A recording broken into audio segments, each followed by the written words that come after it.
My name is Pastor Melissa. Welcome to Fig Tree Christian. Today we begin our second day of restarting. Last week you were in my kitchen and we talked about having a blank slate. Today we talk about the Ten Commandments and what this sign is about. I will be painting it, actually, some of it, while we are talking. Before we begin, I want to introduce this box right here. This box is a collection of rocks, of all things. And each of these rocks have a different design. Some of them are just pretty, like this ladybug right here. Some of them are very complex, like the prayer labyrinth. And some of them are just fun, like this dragon. Each of them are unique, and the reason that they exist is because they're symbolic. So Abram, before there was an organized institution known as church, Abram would stamp where God existed, where God and Abram had a connection. He would leave an altar made of rocks. And back when we first began with the very first live cast a few years back, I had everybody have their own rock.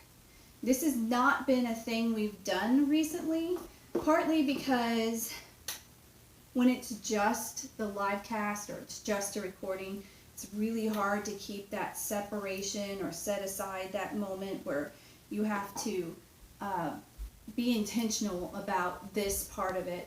It's a Little Mermaid.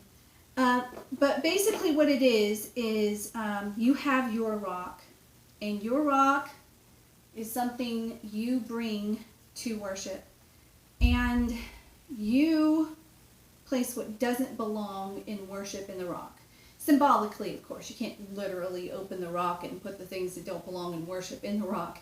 It's not going to happen. But it's something that we do to separate ourselves and prepare ourselves to enter worship. And part of that is because of that scripture where Abram builds altars to remember God before moving on.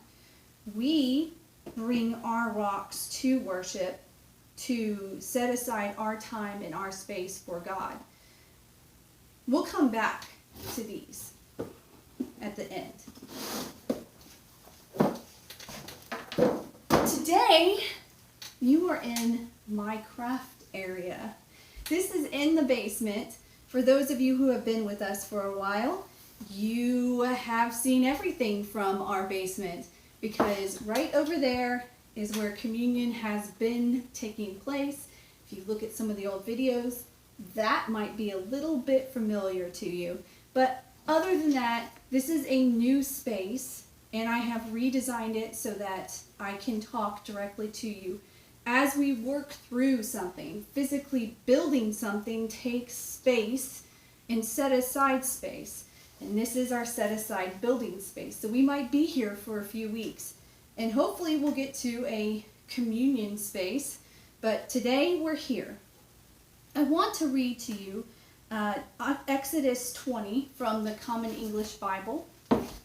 Please follow along if you wish to. You can pause it and pull out your Bible, or pull it up on Bible Gateway. CEB, Common English Bible, is one of the translations they offer.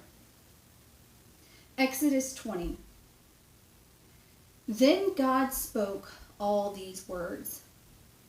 I am the Lord your God, who brought you out of Egypt, out of the house of slavery.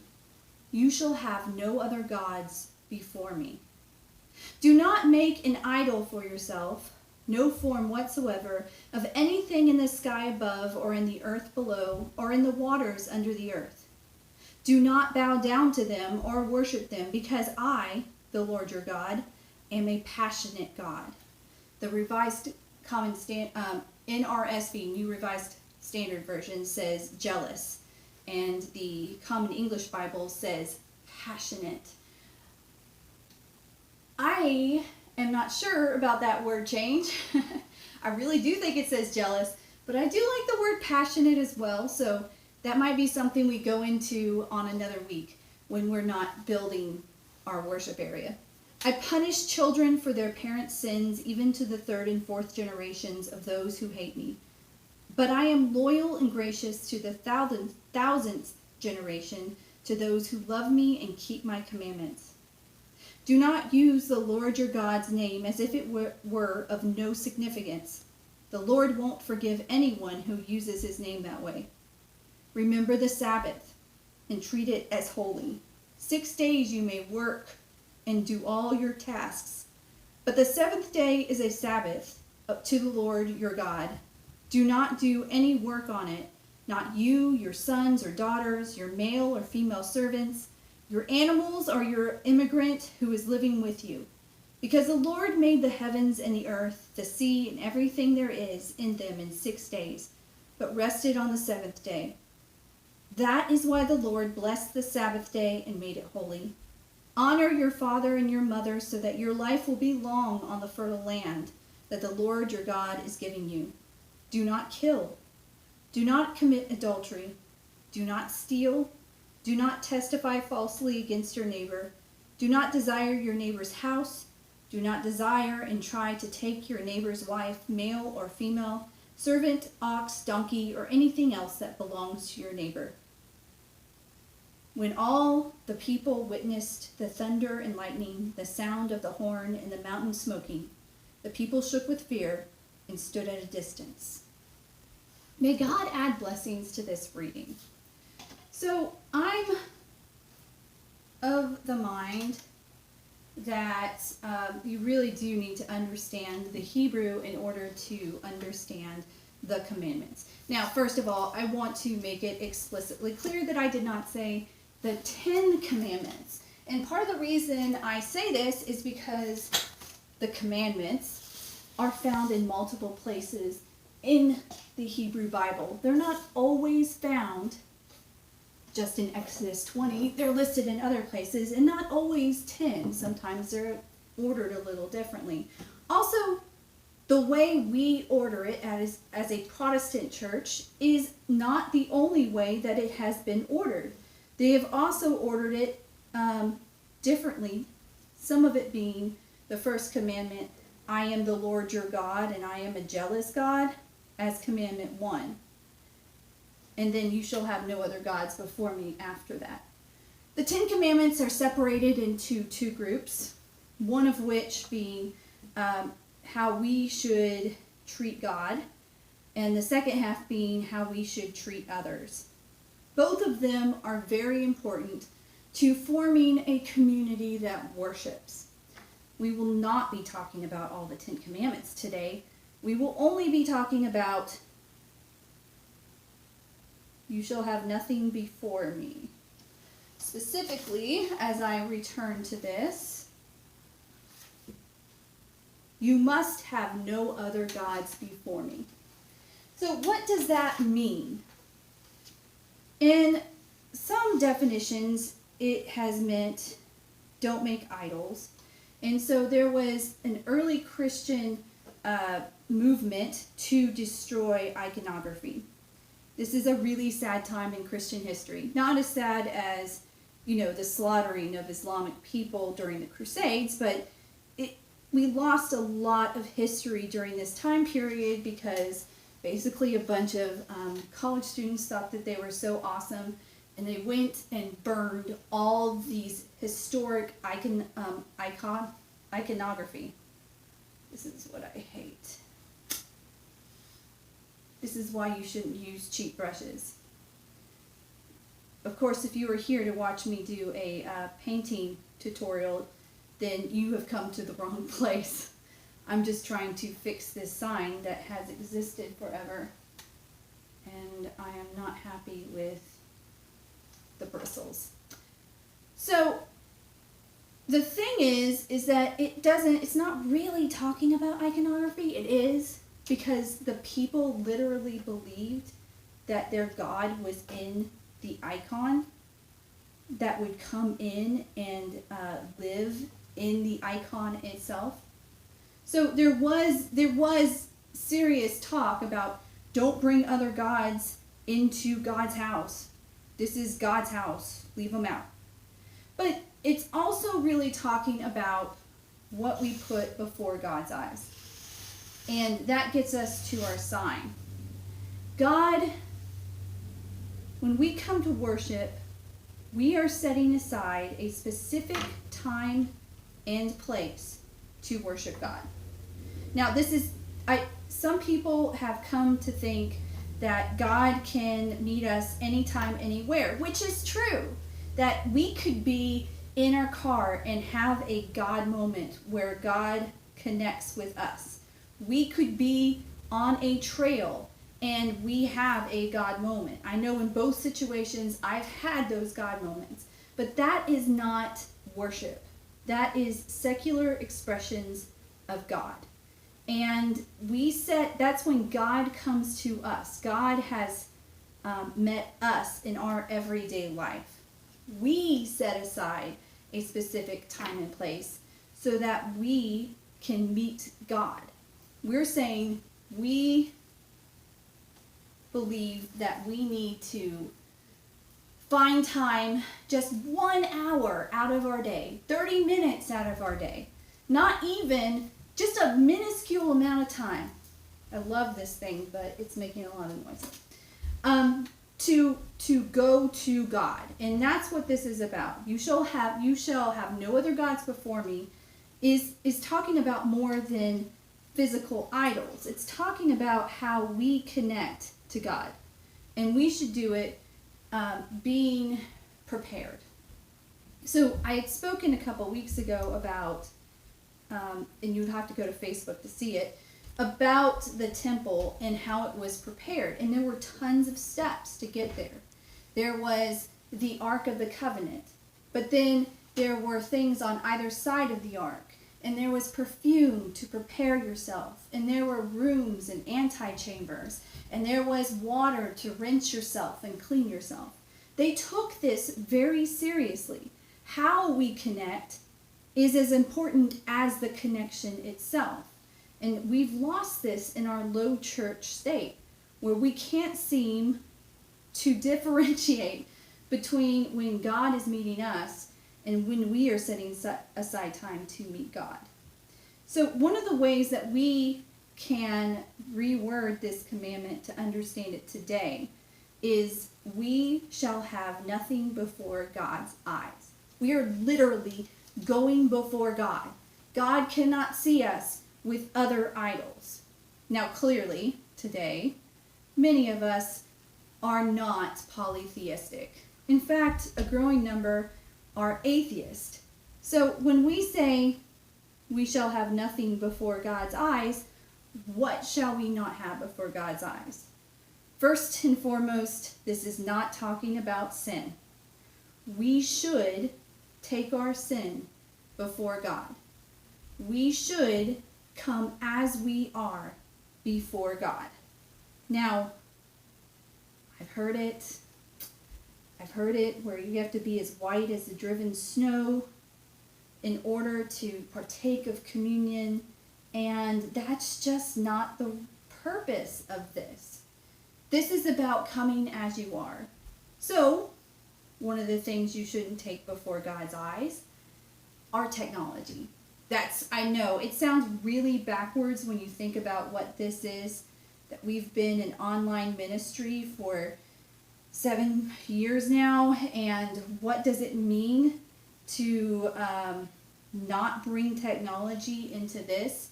Well, like most things, like alcohol, for example. Alcohol is very important.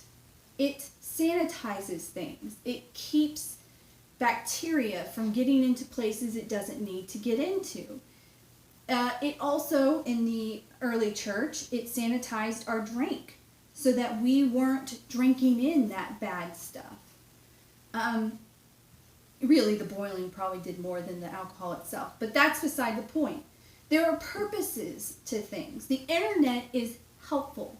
It can connect you to family members that you don't normally see. I can write my aunt right now and tell her how I've been. We could exchange a dialogue within minutes. That's because of the internet. I know what's happening in the rainforest right now. I know that there are people who are not making a living and they can't see the bigger picture and they're trying to survive and they're doing it by burning down the rainforest and it's hurting the entire globe. I know that. I know that because of the internet. And this exists, and people who are broken and can't seem to find a way to connect back with God, this is a place for those people where they can watch this and they can follow the steps and maybe find their way back into a brick and mortar church or maybe find their home here. That's all good. But the internet is also bad. We have this thug mentality where we turn off our natural instincts of courteousness, and sometimes we say things that are not nice. We can be pretty bad people. And a lot of that has to do with the anonymity of it all. That we just kind of... There was a cartoon, a Disney cartoon I watched when I was little, and it's always stuck with me. Those Goofy cartoons, they used to play them all the time. They don't really anymore, so I'm not guessing that any millennial or younger would really have any idea what I'm talking about. But it was talking about driving, and it's the same story, just a different focus. So basically, it was saying that once you get behind the wheel, that you lose all human decency and you become a horrible person. And it showed like this Jekyll and Hyde transformation of Goofy as he went from his house into his car to go to work. And it stuck with me. I wasn't a driver when I watched it. I was just a kid. But I remembered it as I was driving and sometimes how I would get a little bit too angry behind the wheel, and it would just come out as this secondary person. And it wasn't until I was older that I realized it was the anonymity of it all that made me such a horrible person behind the wheel. And I really needed to be more defensive, not offensive in my driving techniques. Amazingly enough, I am a safer driver now. Amazing what age does to one person. That's where the internet fails. That's where we're bad. And it also fails when it comes to the things that distract us. It's really interesting to me. I lost my phone at Six Flags and I'll never get it back. And that's another story for another day. But to be fair, I'm the one who took it on a ride. So the fact that it was probably taken by one of the staff members and made their own, that's on me. Anyway, when that happened, I lost technology for 2 weeks. In fact, the live cast that used to happen on Facebook, that ceased for a couple of weeks, and I was completely offline unless I was at home. I felt like I was in the early 2000s. Like I had gone back in time, and all of a sudden I had to relate to people, and it was... I didn't realize how I had bought into the dangerous side of the internet. I was playing like 3 games on my phone, and I was playing it so much, I didn't even realize how much I was playing it until I wasn't playing it, and then my natural instinct was to go for that game even though I didn't have a phone. It was scary. And so now that there's this piece of technology here, because yes, I'm recording on my phone, I don't have any games on it. I refuse to put games on that phone so that I have that distinction and I can separate myself. I have been in worship. I visit other churches sometimes, and I see tons of people pulling out their phone, scrolling through, maybe playing Tapped Out or Pokemon Go or whatever game is popular, and then putting it back. Like they had to do that in worship. Having nothing before God's eyes is making the intentional choice to spend this time connected to God. It is the most important part of the beginning of worship. That we understand why we're here and why we're doing it. Now, here's the other part. The part that we seem to forget is that we're not trying to copy the way worship has been done over the past 80 years. Because what we got in our modern worship today, this is really kind of interesting to be painting and talking to you at the same time. It's kind of therapeutic. I would suggest you actually getting something and painting too. We can paint happy little trees together. Beside the point. I did see Bob Ross things today, so my mind's on Bob Ross. Last week it was on Mr. Rogers, so who knows what 80s icon will be in my mind next week. Anyway, I was watching, what was I talking about? Oh my goodness. I want this to be real. That's why there's no cuts.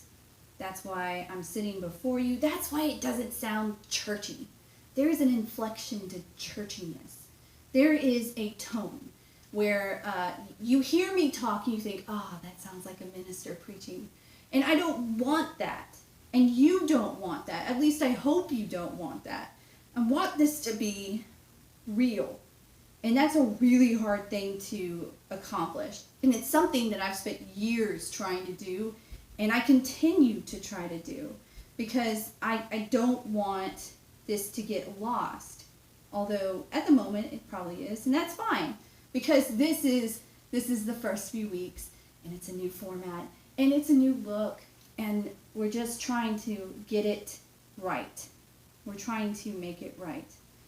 So we set aside a specific time and place to say, God, we are coming to worship you. We are coming in reverence to find you and sacrifice to you. That's where we're going to go next week. We are introducing our introduction, which is setting aside our time and space for God, however you feel fit as you watch this. But next week we'll talk about sacrifice. And we'll talk about that in relationship to offering and what that means to today's culture. I might continue painting this next week. I'm not sure. I know we did this when the first week we had a live cast, or the second week, because this is a repeat, when we were at First Marietta. I built this. And I wrote it out, and we painted on it so that we would have this for our worship. Let me show it to you, hopefully. My hope is that it's turned it around when you see it. So this is what every worship will start with. This is what we're remembering. It is the first commandment. We are not bringing things before God that don't need to be brought before God. We are bringing ourselves. We are bringing our broken, fragile, not perfect selves.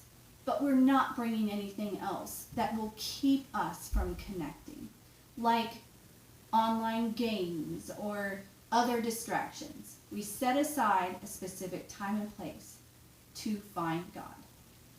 Join me next week as we talk about offering and what that means. And I hope you have a blessed and God-centered day.